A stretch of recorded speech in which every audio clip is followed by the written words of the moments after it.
والمؤمن اللي يفوز يشفع له في البلوى. Assalamualaikum warahmatullahi wabarakatuh. Waalaikumsalam warahmatullahi wabarakatuh. Alhamdulillahirabbil alamin. Assalatu wassalamu ala Rasulillah wa ala alihi wa sahbihi ajma'in. Amma ba'd. Puji dan syukur baik bersama-sama kita panjatkan kepada Allah Subhanahu wa taala, karena dengan rahmat-Nya lah kita dapat berkumpul. Jadi sekarang itu nikmat kumpul adalah nikmat yang sangat luar biasa. Dan kita bersyukur dengan mengucap alhamdulillahirabbil alamin pertama kali, dan selanjutnya dengan perilaku. Kenapa kita harus mengucap alhamdulillahirabbil alamin? Untuk meyakinkan diri kita bahwa syukur itu terhadap nikmat yang Allah Subhanahu wa taala berikan. Bahkan itu hakikat syukur. Jadi hakikat syukur itu ada dua.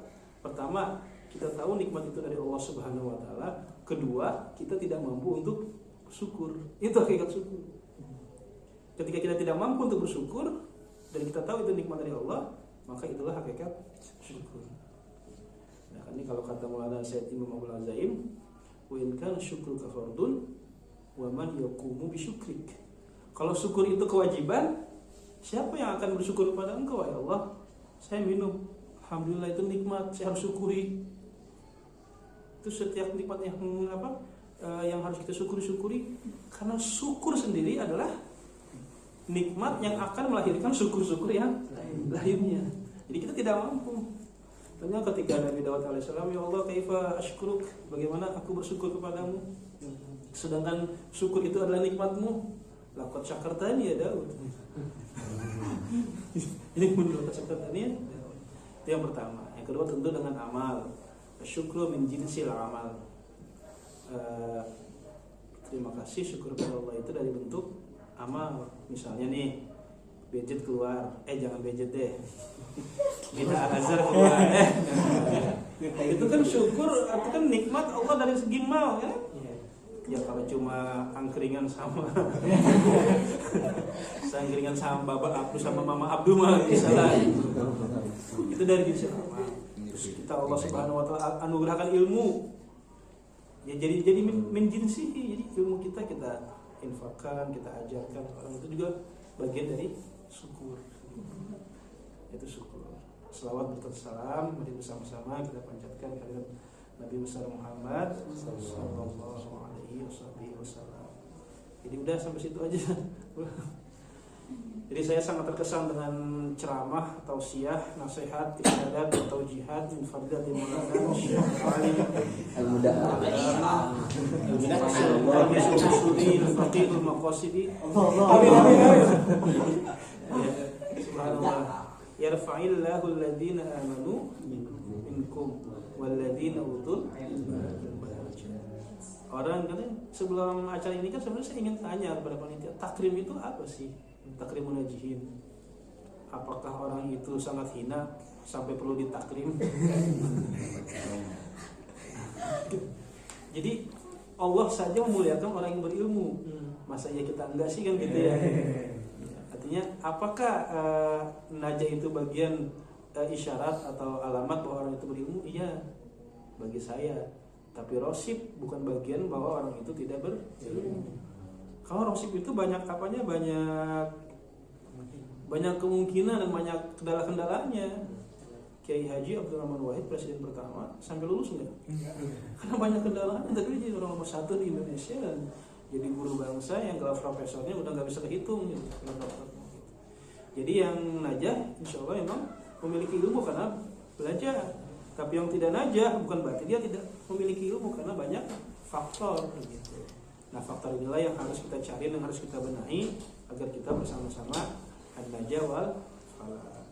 Kan doa dari Muhammad SAW, Allahumma rzuqna an-najaha yatsba'uhu al-falah. An-najah itu di dunia, al-falah itu di dunia dan akhirat. Kalau cuma sukses di dunia tuh nggak mau para ulama, maunya juga wal falah. Nah, kemudian bagaimana sih cara kita mencari ilmu itu? Yang pertama adalah ilmu itu adalah anugerah dari Allah Subhanahu wa taala. Ilmu itu adalah milik Allah Subhanahu wa taala.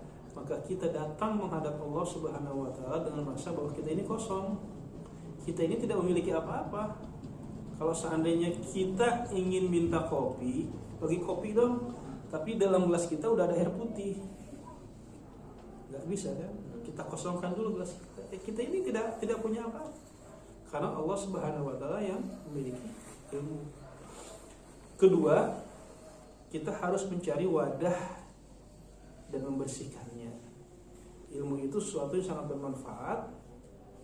Ketika sesuatu yang bermanfaat ditaruh di wadah yang bersih, maka manfaatnya akan terjaga. Tetapi ketika sesuatu yang bermanfaat untuk kita makan atau minum, misalnya susu kan subhanallah manfaatnya. Tapi kalau seandainya kita taruh di wadah yang ada najisnya atau sesuatu yang kotor, kira-kira yang minumnya ini bakalan sehat apa sakit? Sakit. Jadi bukan karena susunya yang tidak bermanfaat, tapi karena wadahnya yang kotor. Jadi kalau misalnya kita ngelihat orang minum susu itu kemudian sakit, bukan susunya yang bermasalah, wadahnya yang kotor. Begitupun ilmu harus kita cari wadah yang bersih. Apa wadah ilmu itu? Adalah hati. Berapapun banyaknya ilmu orang, berapapun kerennya ilmu itu, tapi kalau wadahnya kotor, ketika ilmu masuk ke wadah ini, wah, dia itu memang punya ilmu bisnis. Tapi ketika dia bermuamalah, menzolimi orang lain, dengan kepintarannya menzolimi orang lain, dia itu memang organisatoris dan memiliki ilmu kepemerintahan sampai menjadi pejabat, presiden dan lain sebagainya. Tapi kalau dia wadahnya kotor, yang ada bukan membela rakyatnya, tapi malah menyengsarakan rakyatnya. Alhamdulillah. Sikat aja ya karena sudah ada bel. Tujuannya langsung. Tujuan ilmu itu apa? Tujuan ilmu itu adalah al-khasyah minallah, takut pada Allah Subhanahu wa taala. Innama yakhsyallah min ibadihi. Innama di situ kalau bahasa Arabnya harful apa itu? Harful qasr wal hasr. Artinya ketika udah harful qasr wal hasr, yang takut itu ya cuma ulama. Berarti ulama itu adalah yang takut kepada Allah Subhanahu wa taala. Jadi ilmu yang tidak menyampaikan kita atau yang tidak membuat kita takut kepada Allah Subhanahu wa taala itu tidak disebut ilmu yang dimaksud dalam Al-Qur'an ini. Ya, ilmu yang tidak masuk dalam Al-Qur'an ini. Jadi ilmu itu yaitu yang menyampaikan kita kepada makom memiliki rasa takut kepada Allah Subhanahu wa taala. Apa kata Maulana Syekh Abdul Salam, Maulana Syekh Muhammad Mudi Abdul Azaim? Al-ilmu bila khasyya minallahi fa innahu fannun min fununid dunya. Ilmu tanpa rasa takut kepada Allah Subhanahu wa taala hanya seni dari kesenian dunia. Kita memiliki kesenian untuk menata bunga, kesenian kan? Kita memiliki kesenian untuk menata ruangan, kita memiliki kesenian untuk mendekorasi, kita memiliki kesenian untuk ini. Ilmu juga sama, hanya kesenian. Kesenian bagaimana caranya kita memasukkan maklumat-maklumat kepada dalam kesenian, bagaimana caranya kita menerima. Coba para guru-guru, wasailul ildohnya harus ininya harus ini, itu kan bagian dari seni. Murid apa yang harus dipersiapkan agar dapat menerima dengan baik, itu pun bagian dari seni. Kalau itu tidak menyampaikan kita kepada rasa takut kepada Allah Subhanahu wa taala, maka ilmunya itu hanya kesenian dari kesenian dunia. Jadi yang ingin kita cari apa? Yaitu ilmu yang mengantarkan kita kepada rasa takut kepada Allah Subhanahu wa taala. Kalau kita sudah bersama Allah Subhanahu wa taala dengan ilmu kita, maka kita di dunia ini tidak akan meminta apa-apa dari ilmu yang kita punya. Tidak meminta harta, tidak meminta jabatan, tidak meminta yang lainnya, karena cukuplah rasa takut yang kita dapat ini adalah tujuan dari ilmu kita. Ya, karena saya sudah disolatin, saya rasa sudah cukup sekian. Mohon maaf kalau seandainya ada kebenaran mata-mata dari Allah Subhanahu Wa Taala. Kalau seandainya ada kebatilan, semata-mata datangnya dari diri saya, setan. Wabillahi taufiq wal hidayah wa faqanallahu ajma'in. Assalamualaikum warahmatullahi wabarakatuh.